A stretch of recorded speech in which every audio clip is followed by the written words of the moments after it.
Okay, so we are also going to give you guys a quick tour of how now does the planner go along with the course because they do work together seamlessly, and you can do the course without the entire planner because all of the planner layouts are inside of the course. So if that's all you did was invest in the course, know that you will get to that stage in the course where it will prompt you to print out the entire planner and it will show you exactly how to put it together. And you can do the whole course with just the printables and experience the transformation. But if you have the planner, we wanted to show you how it all goes together. So the first module is to learn how to plan in context. And so there are a lot of ways that your planner will help you plan in context. And one of the key ways is, she showed you with the classic day planner, is that you are planning each day in the context of your week, of your real life. How many of us have been taught to plan in a way where we sit down and we're like, oh, there's a whole day in front of us. I should get XYZ done. And you just like load up your day with this huge to-do list because you're feeling very motivated. You just had coffee, right? And nobody's knocking on your door yet. So you're like, this is what I can do with my day. And you write your massive to-do list and then boom, something happens. And at the end of the day, you feel like a failure because you got none of the things on your to-do list done. And then what this helps you to do is do it completely differently. You actually pull from what's actually happening in your week. We will show you in the course how you obtained your to-do list and put it all there inside of your week dashboard. So you're pulling from what you really need to be doing that week, what's really going on, and you're pulling that into your day. And then you're seeing where there's space for you to make progress on your seasonal goals that are already rooted, that you've already figured out. And so this whole planner system is designed to help you plan in context. We'll also show you throughout the course how to lean into the parts of the course that work the best for your unique productivity personality, and you will naturally develop your planner to support you in your unique productivity personality. So I am a visionary, right?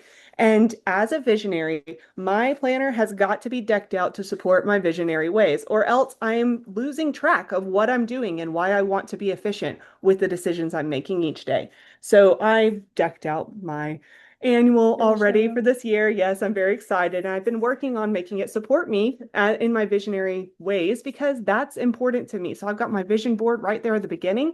And I've got a lot of just beautiful artwork and things like that that shape how I want my year to feel. It's like a vision board, but installed in my regular planning and calendaring. And it's really, really nice to do that. So visionaries will lean into very specific ways of using the planner. Task crushers are going to be very excited because they have a home for all their lists and they can actually crush that list, get it done, and move forward. Strategists are going to love the opportunity to lean into having their systems that they built out for their life reflected as they flip through their planner. They will see their systems reflected back at them and see all the opportunities for tweaking them and making them work better for them. And coactives are going to have a lot of their community reflected inside of their planner, validating that, yes, you love working in community, and here are all these opportunities to work in community, and you'll see that reflected in your planner.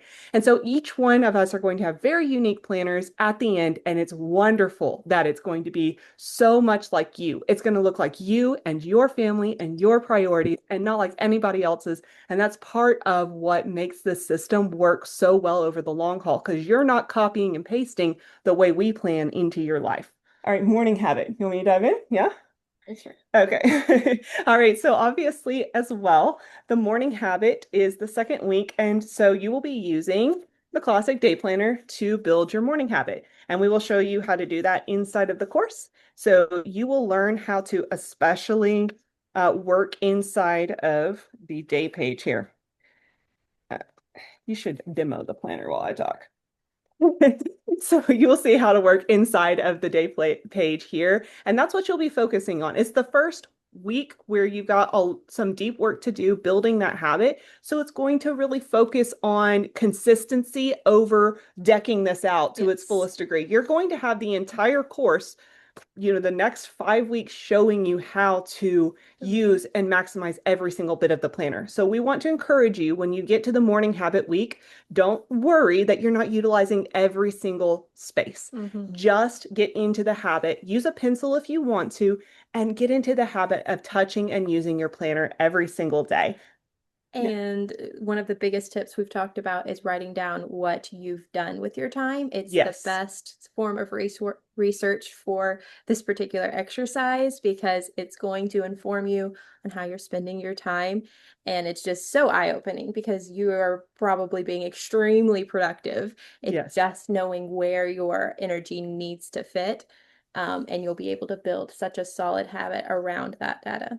Yeah, that's an absolutely excellent point. So if you're like, hey, I want to fill in all these different spaces with your time blocker, then go ahead and just write down, okay, this is what time I woke up. Okay, here's what I did with with my day so far, or what I did yesterday. And you go back and use it more like a journal. Like she said, you're going to be gathering data, and that data will be precious for the rest of the course.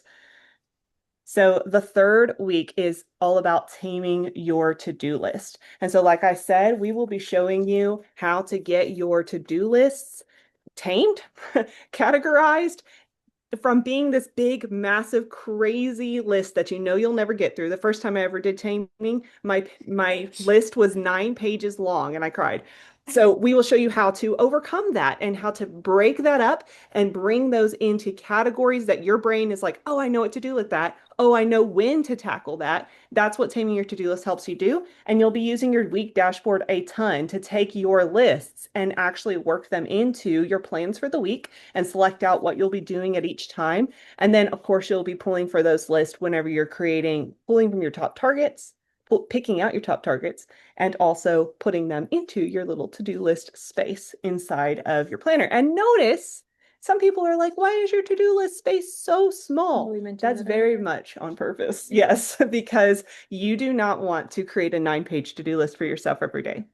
Yep. You want to have it to be very contextualized in what you can actually do in that day. The fourth week is your week rhythms. So once you develop your week rhythm, you will put that into a week audit. And inside of the course, when you get to the building your own week rhythm, you'll have this week audit page. And when I get to that part of the course here, I'm going to put that inside of my annual, which, by the way, if you're wondering how I did this to it, I distressed it with coffee and watercolors. And so that's what's going on here, why it looks the way that it did. I wanted it to look old. But you could print out your week audit and you can just glue it right inside of your annual. Then you can just flip to it and see the ideal week that you've created. And then also inside of the course, there are printables if you want to do it in a different way. Where there's stickers and it'll only take up like half of it and it's really beautiful. So we can link to those stickers, and once you get to there, you'll see it. You can print those out and have like a very beautiful minimalist version of your week audit if you want it to be a little more scrapbooky and fit in with the rest of your aesthetic. And let me just say, this is the first year I've ever gotten my annual to look this way. It is not in any way a requirement. I just knew it was going to be a little bit of self-care for me this year. But most of the time, my annual looks like chicken scratch and very functional. And that is great because if it supports you over like following through with your goals, that's the point, not so much the aesthetics. Unless this is self-care for you, then go for it. So that's what the week rhythm will do. And then you'll pull from your week rhythm that you design to inform you as you are going through in your day-to-day life, planning your week. You're going to have your week reflect and mirror the week rhythm that you designed. And then we'll have the art of flexible time blocking. That will be what you learn in week 5. You'll learn how to maximize this time blocker. This is where you're really going to learn how to maximize the day page. So don't worry about it until you get to week 5. We will teach you everything about how to make this work for you the way you may see it working for other students. You'll learn how to use a time blocker and how to do it in a way that's very flexible because you'll write out your plans at the beginning of the day, but you don't know what's coming, right? And so when your plans change because of God's providence, we will show you inside of that week what you do in order to still meet your essential goals for that day or to reorganize and make sure those essential goals are happening later on in the week. So that's what will show you how to maximize and how to pull from all of your lists, pull that into how you're time blocking your day, and then choose top targets for your day and make sure that they're in there and that you have enough margin to accomplish them and what to do when your days change. And the last week is the Rooted Goals Primer. So in that week, we will not be going through the entire Rooted Goals workbook in that 1 week because that's not enough time, right? We want to let you have an opportunity to crash course hit a little bit. We give you like a 1 page mini rooted goal exercise so that you can kind of get your arms wrapped around this process and a lot of audio that you can binge.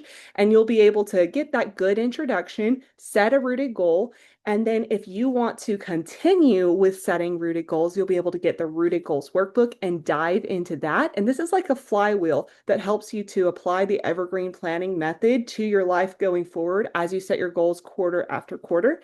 And it shows you inside of there in the E section, it's an acronym, in the E section, etched in your memory, it shows you how to take your rooted goals and how to maximize your planner to support your following through on your rooted goals. And it just dives into all these new ways of using your planner to support your goals that we could not fit into the Renew course. And so that will be inside of the Rooted Goals workbook, which you can find inside of the shop. So I wanted to give you that whole tour, show you how everything goes together. And so if you are interested in diving into the Rooted Goals system, like I said, it's in the shop. And if you are interested in any of these pieces that you've seen, then that's all in the shop too.